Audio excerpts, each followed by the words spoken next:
Olá, seja bem-vinda aqui no canal Ponto Cego, onde nós vamos identificar o que você está deixando passar que muitas vezes você não consegue os resultados que você tanto busca.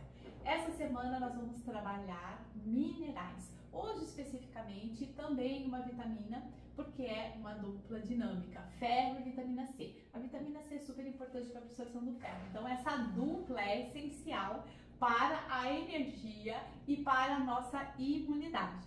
Então, se você tem o intestino preso ou às vezes solto demais, diminuição do apetite, inflamação intestinal, alteração do fígado, da detox do fígado, das enzimas do seu fígado, ou edema, inchaço de membros inferiores, provavelmente você tem aí uma deficiência de ferro. Importante, né? Nosso foco aqui é interpretação de exames. Então, é importante você investigar os exames que estariam aí mostrando uma certa deficiência desse mineral, como por exemplo, a saturação de transferrina, que deveria estar entre 20% e 40%, a transferrina livre de 212 a 360, a ferritina, o ideal de 70 a 150 e a fixação do ferro, a capacidade de fixação do ferro de 300 a 400. Então, esses seriam os marcadores que iriam te nortear se realmente esses sintomas têm relação com deficiência de ferro. E o que poderia levar a essa deficiência de ferro? Fluxo menstrual. Por quê? Porque 80% do ferro está no sangue. Então, mulheres que têm um fluxo menstrual intenso tendem a ter uma deficiência de ferro pela perda excessiva de sangue. E a hipocloridria, que eu já tenho um vídeo aqui, né, no canal para vocês, então se você não assistiu, assista, porque lá eu comentei que determinados minerais são dependentes de ácido no nosso estômago. Então, se nós temos aí uma acloridria ou uma hipocloridria, ou seja, pouco ácido clorídrico no nosso estômago, nós não vamos absorver esses minerais tão importantes para o nosso corpo. Então, não basta nós consumirmos as fontes, é importante que a gente absorva realmente, né, esses minerais, esses nutrientes. Então, a gente sabe que na carne tem o ferro M, que é de mais fácil absorção. Então, as carnes em geral são boas fontes de ferro. Em compensação, os vegetais verdes escuros também têm ferro, porém dependem aí da vitamina C para serem bem absorvidos. Mas tanto a deficiência do ferro quanto o excesso de ferro são prejudiciais para o nosso corpo, como por exemplo o aumento da ferritina, que vai gerar aí uma produção de radicais livres, né?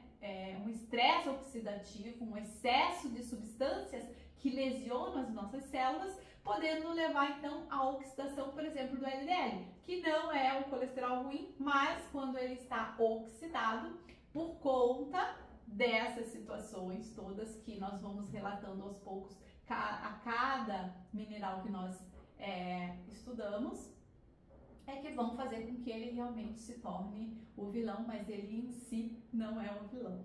O aumento da ferritina sem os mecanismos adequados para evitar esse excesso de ferro, né, para eliminar esse excesso de ferro, vai levar à oxidação dos órgãos em geral, dos órgãos e dos tecidos em geral, como o coração, por exemplo. E quando isso acontece no pâncreas, nós vamos desenvolver um diabetes. Quando isso acontece nas articulações, nós vamos ter uma inflamação articular, uma inflamação muscular. E o que leva ao aumento dessa ferritina? Nós queremos aí uma ferritina de 70 a 150. Então, acima de 150, ele passa a ser um marcador inflamatório. Então, já não é algo, né? Estou inflamado. E aí, o que leva, né, ao aumento dessa ferritina? A ferritina vem de alimentos ricos em ferro, como a carne, por exemplo, e o álcool aumenta a sua absorção. Então, o famoso churrasco regado a cerveja. Há um aumento muito grande de ferro ali. Então, é importante fazer esse exame para você ter esse controle do quanto você pode curtir aquele churrasco com cerveja. Mas também pode ser por uma alteração, um defeitinho de fábrica, um SNP, né? Então, um defeitinho no nosso gene, um gene de homocromatose. Então, é uma outra questão aí que daria para investigar também. A deficiência de ferro, normalmente, ela não vem sozinha. né? Ela é acompanhada da deficiência de outras vitaminas que nós já vimos, a B6, a B12, a B9, a vitamina A, a vitamina E. Tudo isso já foi visto, então se você não viu nos vídeos anteriores, dá uma olhadinha lá, porque tá tudo aí para você. E hoje, então, a vitamina C, então deficiência de vitamina C vai levar a uma deficiência de ferro, porque o ferro precisa da vitamina C para ser bem absorvido. Mas tenho também, que nós vamos estudar ao longo dessa semana, o zinco e o cobre, eles competem. Então, é importante ter a dose certa de cada um para que a gente consiga absorver e se beneficiar com todos. A proteína também é fundamental para o metabolismo do ferro. Então, a falta de ferro diminui o nosso sistema imunológico, o que aumenta, então, o risco de infecção. Muda a nossa resposta imunológica. Então, o ferro é muito importante para o nosso sistema imunológico também, não só para a pele e cabelo. A vitamina C, ela deve estar no nosso sangue acima de 1 miligrama por decilitro e, por incrível que pareça, apesar de morarmos num país tropical, onde tem muitas frutas disponíveis, raros são os pacientes que realmente têm um status de vitamina C adequado. A vitamina C, ela sim, ela é muito sensível, então, por exemplo, 100 gramas de couve, nós teríamos aí 108 miligramas de vitamina C. A partir do momento que ela passa por um processo de refogação ali de cozimento, ela já diminui para 46 microgramas. Para evitar o escorbuto, que é aquele sangramento de mucosas, nós precisamos de no mínimo 45 miligramas por dia de vitamina C para não corrermos o risco de escorbuto. Então, simplesmente 1 kiwi por dia aí, nós já teríamos isso, né? O suco de limão, 79 miligramas, a laranja, 55, o morango, 60. Então, não é preciso muito para evitar o escorbuto. Porém, ele é um antioxidante importante, então é interessante que a gente tenha uma dose maior. Lembrando que de 3 gramas de vitamina C, 2 gramas são específicas para o intestino. O intestino fica com essas 2 gramas para uso próprio. Então, nós acabamos absorvendo somente 50% de tudo que nós consumimos. Então, é importante ter, sim, aí um aporte maior, como a graviola, não, como é que é? A acerola, que tem 1.800 miligramas, né? 1,8 gramas de vitamina C, a goiaba, que tem 220. Então, usar alimentos que tenham uma quantidade maior aí, sabendo que nós vamos ter aí uma perda significativa de vitamina C. Quando nós suplementamos na forma sintética, nós temos uma produção maior de radicais livres. Lembrando que todo antioxidante também pode ser um oxidante em excesso. E a forma natural, que vem das frutas, vai ter uma produção menor de radicais livres. Radicais livres são aquelas substâncias que lesionam as nossas células.